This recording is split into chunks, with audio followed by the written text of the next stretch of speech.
What are these strange donut-shaped patterns appearing on weather radars across Europe every summer morning? It's not a storm, and it's not a glitch. It's a breathtaking natural phenomenon, hundreds of thousands of common swifts, simultaneously taking to the sky to begin their day. This is the story of a bird that has pushed the boundaries of life, a creature so perfectly adapted to the air that it barely ever needs to touch the ground. For centuries, the life of the common swift was shrouded in mystery. People knew they arrived in the spring and vanished in the autumn, but where they went and how they lived was a puzzle. Some even believed they hibernated in the mud of riverbeds. The truth, however, is far more incredible. The common swift is a master of the skies, spending almost its entire life in perpetual flight.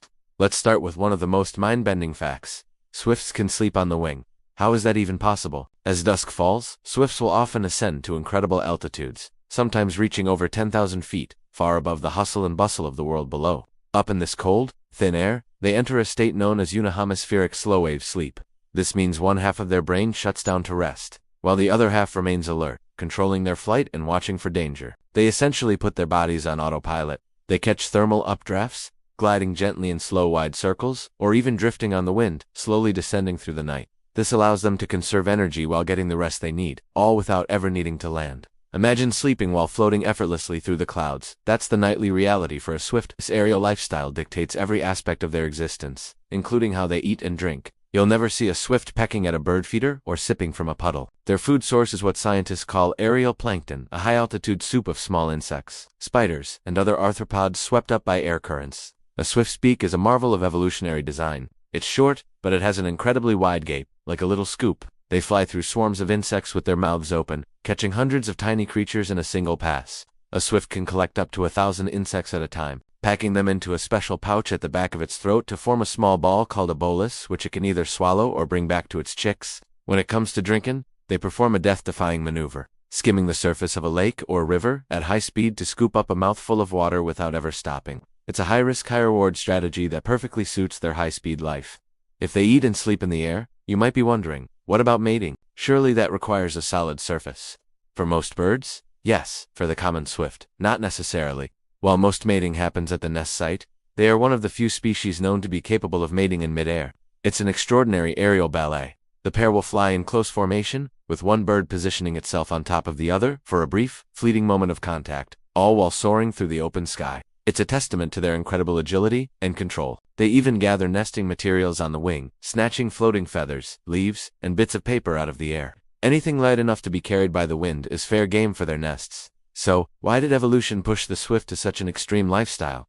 The answer lies in their anatomy. Look closely at a swift, and you'll notice their wings are long, narrow, and scythe-shaped, perfectly designed for fast, efficient flight. They can reach speeds of over 60 miles per hour in level flight, making them one of the fastest birds on the planet. But there's a trade-off. Their scientific name, apus, comes from Greek and means no feet or footless. This isn't literally truth. They do have feet, but they are incredibly small and underdeveloped. Their legs are so short and their claws so sharp that they are not designed for walking or hopping like other birds. They are essentially grappling hooks, used for clinging to vertical surfaces like cliff faces, chimneys, or the special nesting boxes we provide for them.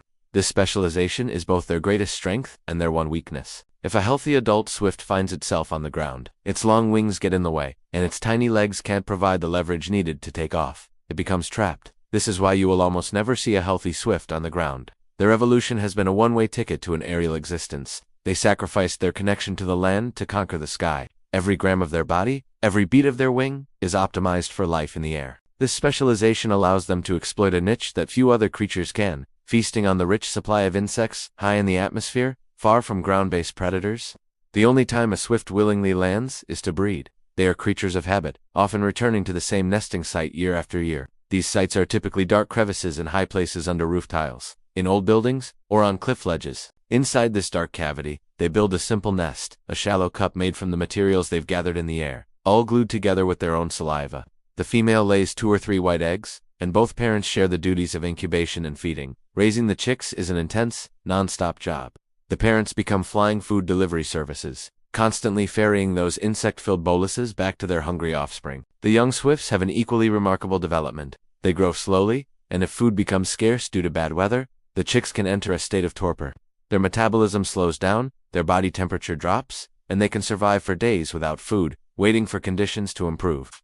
Once they are fully feathered, they spend days performing press-ups in the nest. strengthening their wing muscles for the incredible journey that lies ahead. And then comes the most critical moment of their lives, the fledge. One day, the young swift will crawl to the edge of its nest, look out at the vast open sky, and take a leap of faith. This isn't a gentle first flight with parents encouraging nearby. This is an all-or-nothing launch into the void. From the moment it leaves the nest, that young swift will not land again for another 2 or 3 years. Until it is mature enough to breed itself. For 2 years, it will fly, eat, sleep, and live entirely in the air, likely migrating all the way to Africa and back multiple times without ever stopping. It's an almost unbelievable feat of endurance.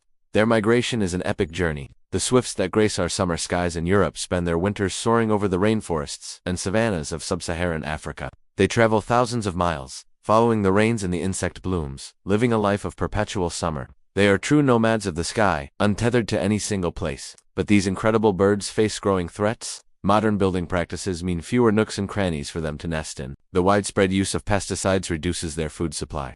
As we seal up our world, we are inadvertently closing the door on these amazing aerial acrobats. Conservation efforts are now underway to provide artificial nest boxes and protect their habitats, ensuring that future generations can also witness their breathtaking aerial displays. The common swift is more than just a bird. It is a living, breathing example of evolutionary perfection. It's a creature that has so completely mastered its environment that it has become one with it. To watch a flock of swifts screaming through the evening sky, carving impossible turns and chasing each other in a joyous high-speed game, is to witness life pushed to its absolute limit. They embody a sense of wildness and freedom that resonates deep within us. They are a reminder that the world is full of wonders. If we only remember to look up, this isn't just survival. This is freedom perfected by nature. Thank you so much for watching. If you found the life of the common swift as fascinating as I do, please hit that like button and subscribe for more stories from the natural world. See you in the next one.